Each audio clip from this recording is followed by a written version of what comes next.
कि कोई तो सूद चुकाए, कोई तो सूद चुकाए, कोई तो जिम्मा ले उस इनकलाब का जो आज तक उधार सा है।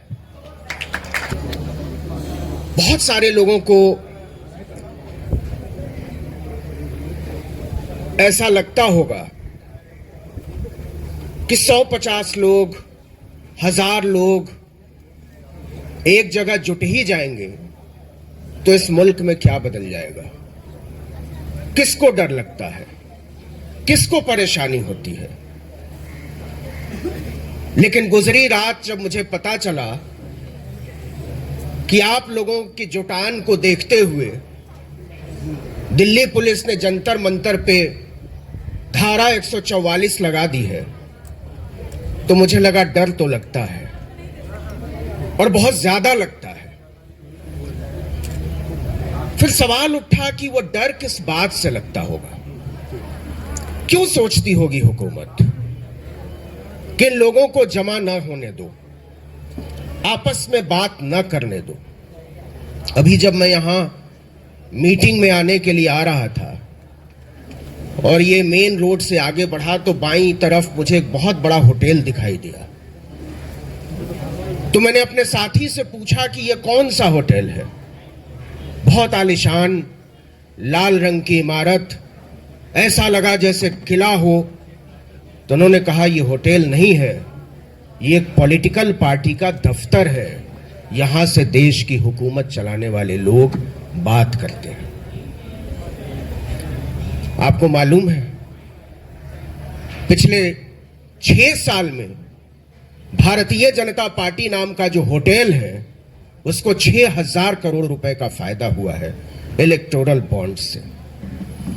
और वो 6000 करोड़ रुपए इसलिए आता है ताकि वो आप जैसे लोगों की 6000 रुपए की नौकरी छीन सके, ताकि वो देश के नौजवानों से ये हक छीन सके कि उन्हें सस्ती और अच्छी पढ़ाई मिले।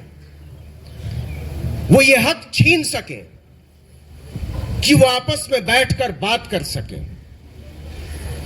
अभी जेएनयू के साथी कह रहे थे कि न्यू एजुकेशन पॉलिसी आई है और अब एक कानूनी व्यवस्था बनाना चाहते हैं ड्रॉप आउट के लिए।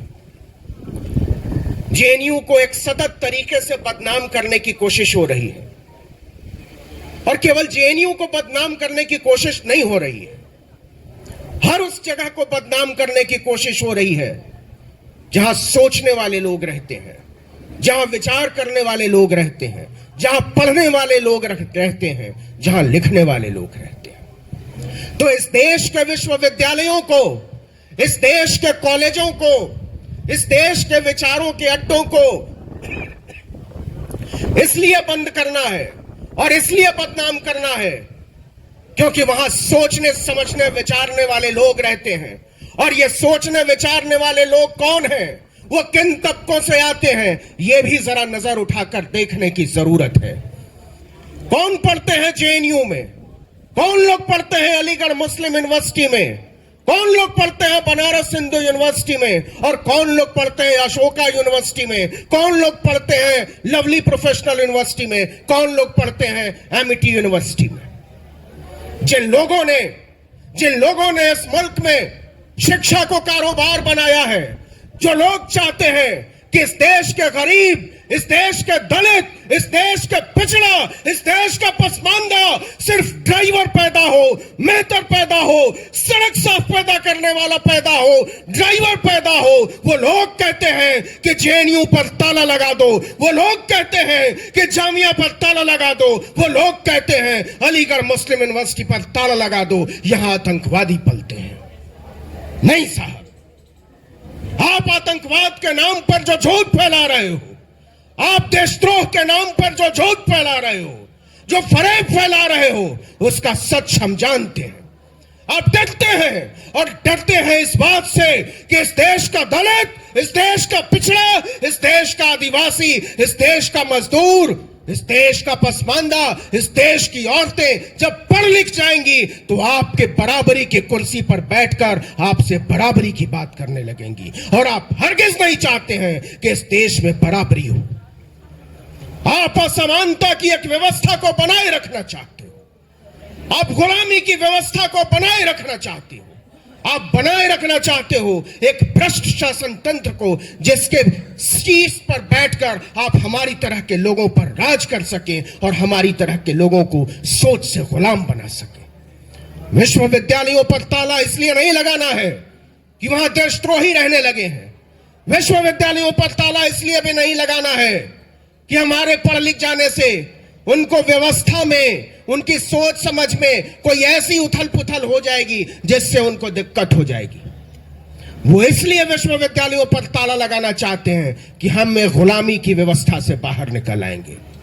और आप चाहते हो कि आपकी ये व्यवस्था बनी रहे। और उनकी व्यवस्था क्या है? सोचा है आपने? देखा है आपने? समझा है आपने? उनकी व्यवस्था ये कहती है कि इस देश में डाइवर्सिटी नहीं रहनी चाहिए, इस देश में विविधता नहीं रहनी चाहिए, इस देश में अलग अलग तरह के सोच और विचार के लोग नहीं रहना चाहते हैं। वो लोग कहते हैं कि इस देश में एक ही विचार, एक ही गाना, एक ही तरह का खान पान, एक ही तरह का रहन सहन, एक ही तरह की बोली भाषा विचार और एक ही नेता। इसलिए आपको विश्वविद्यालयों से डर लगता है, इसलिए आपको छात्रों से डर लगता है, इसलिए आपको नौजवानों से डर लगता है। और जहां तक बात है डर की, तो इसको भी समझे जाने की जरूरत है कि आप क्यों डरते हैं। आप इसलिए डरते हैं कि हमारी तरह के लोग, आपकी तरह के लोग, इस सड़क के बाहर बैठे हुए, फुटपाथ पर जो लोग बैठे हैं, उनकी तरह के लोग पढ़ाई लिखाई करने की मांग न शुरू कर दें। आप जिस दिन कह देंगे कि नहीं सस्ती शिक्षा नहीं होनी चाहिए, आप जिस दिन कह देंगे कि नहीं मुफ्त दवाई नहीं होनी चाहिए, मुफ्त पढ़ाई नहीं होनी चाहिए, हमको गैर बराबरी से कोई दिक्कत नहीं है, उनको न जेएनयू से दिक्कत है, न जामिया से दिक्कत है, न एमयू से दिक्कत है, न बीएचयू से दिक्कत है। उनको एक ही चीज से दिक्कत है कि हम और आप बार बार बराबरी की मांग क्यों करते हैं। आप चाय वाला बोलकर इस देश के हर नौजवान को फुटपाथ पर बैठा देना चाहते हैं। लेकिन यह बात साफ होनी चाहिए और बहुत तरीके से साफ होनी चाहिए कि हमारी और आपकी तरह के लोग जब सस्ती पढ़ाई की बात करते हैं, जब मुफ्त दवाई की बात करते हैं, जब इस देश के एकेडमिक इंस्टीट्यूशंस की बात करते हैं, तो वो कौन लोग हैं जो हमसे और आपसे गद्दारी करते हैं। इस बात को भी रेखांकित किए जाने की जरूरत है, इस बात को भी समझे जाने की जरूरत है। कहीं वो लोग उन्हीं लोगों के बीच बैठकर और हमारी तरह के लोगों की तरह दिखकर हमारी और आपके साथ, हमारे और आपके सपनों के साथ छल तो नहीं कर रहे हैं, कोई सौदागरी तो नहीं कर रहे हैं, कोई बाजीगरी तो नहीं कर रहे हैं। और इसलिए दिक्कत होती है। दिक्कत इसलिए होती है कि आप जानते हैं कि इस देश का नौजवान अगर पढ़ाई लिखाई करने की बात करेगा तो आप उसके हाथों में लाठी और बल्लम तो नहीं थमा पाएंगे। किन लोगों के हाथों में लाठी है? किन लोगों ने इस देश के खास धर्म के लोगों के खिलाफ एक युद्ध छेड़ रखा है? जरा गौर कीजिए, उनमें से ज्यादातर लोगों की जातियां क्या हैं? कहीं वो दलित तो नहीं है, कहीं वो पिछड़े तो नहीं है, कहीं वो आदिवासी तो नहीं है। और वो क्यों है? क्योंकि आपने बता दिया है कि 5 किलो अनाज चाहिए तो तुमको इस देश के मुसलमानों के खिलाफ झंडा उठाना पड़ेगा, तुमको बाबरी मस्जिद की बात करनी पड़ेगी, तुमको ज्ञानवापी की बात करनी पड़ेगी, तुमको अयोध्या की बात करनी पड़ेगी। वो कौन लोग हैं जो 5 किलो अनाज पर इस देश के दलितों, पिछड़ों, आदिवासियों के हाथ में लाठी और बल्लम थमा रहे हैं? इस बात की पहचान होनी चाहिए और पुरजोर तरीके से यह बात कही जानी चाहिए कि हम इस देश में किसी तरह का धर्म युद्ध नहीं छेड़ने वाले हैं। इस देश की जमहूरियत, इस देश का लोकतंत्र, इस पर मुझे पक्का यकीन है, मुझे पक्का यकीन है। इस देश की लोकतांत्रिक व्यवस्था पर, इस मुल्क के संविधान पर मैं ये मानने को राजी नहीं हूं और मेरी तरह का कोई भी आदमी यह मानने को राजी नहीं होगा कि इस देश के लोग इस देश की 25 करोड़ आबादी के खिलाफ युद्ध लड़ना चाहते हैं, उनको मिटा देना चाहते हैं, उनके धर्म स्थलों को नेस्तनाबूद कर देना चाहते हैं। लेकिन हमको ऐसा पढ़ाया जा रहा है, हमको ऐसा बनाया जा रहा है। इस देश का सबसे बड़ा नेता पूरी ढिठाई से कहता है कि हम मंदिरों की बात करते हैं। आपने देखा होगा, कुछ दिन पुरानी बात है, ज्यादा दिन नहीं, 1-2 दिन पुरानी, उस आदमी को आपने समंदर में पालथी लगाकर नाटक करते देखा होगा पूजा का। कौन लोग हैं जिन्होंने हमारी पूजा को, हमारी प्रार्थना को, हमारी उपासना पद्धतियों को एक मजाक में तब्दील कर दिया, एक ढोंग में तब्दील कर दिया, एक फरेब में तब्दील कर दिया और हमको और आपको सड़क पर लाकर छोड़ दिया ताकि हम पढ़ाई लिखाई, रोटी रोजगार और स्वास्थ्य चिकित्सा की बात न कर सकें।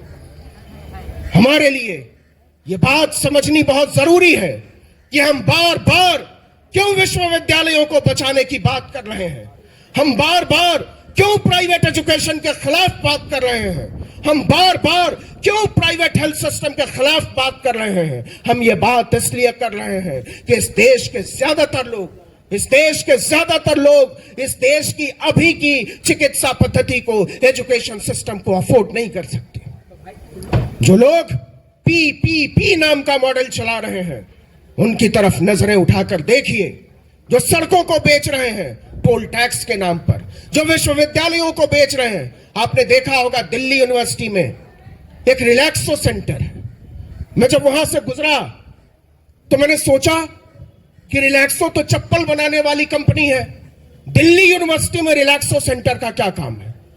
वो रिलैक्सो सेंटर इसलिए बताते हैं और बनाते हैं ताकि वो चप्पल पहनकर यूनिवर्सिटी में आने वाले लोगों को नीचा दिखा सके, वो बता सके कि तुम्हारा काम विश्वविद्यालयों में पढ़ना नहीं है।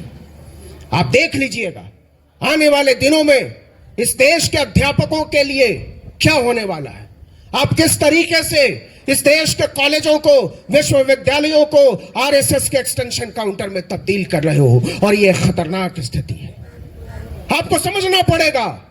मैं आपसे गुजारिश करना चाहता हूं कि आप अपने शिक्षकों के साथ खड़े होइए, आप अपने अध्यापकों के साथ खड़े होइए उन वकीलों के साथ जो लोग लड़ाई लड़ रहे हैं ईवीएम के खिलाफ। ये सारी लड़ाइयां एक दूसरे से मिली जुली हैं, ये सारी लड़ाइयां एक दूसरे से जुड़ी हुई हैं, और ये सारी लड़ाइयां एक दूसरे से जुड़ी हुई हैं। इसलिए जरूरी है कि हर तबके के लोग एक साथ आए, वकील साथ आए, अध्यापक साथ आए, छात्र साथ आए, मजदूर साथ आए, नौजवान साथ आए, किसान साथ आए, महिलाएं साथ आए, और तब जाकर इस मुल्क में बदलाव की एक मुकम्मल लड़ाई लड़ी जा सकती है। और आखिर में मैं केवल इतना कहना चाहता हूं कि कोई तो सूद चुकाए, कोई तो जिम्मा ले उस इनकलाब का जो आज तक उधार सा है। गुजरी हुई रात मैं जिस प्लेटफॉर्म को चलाता हूं, आर्टिकल 19 इंडिया, उसके फेसबुक पेज को बंद कर दिया गया।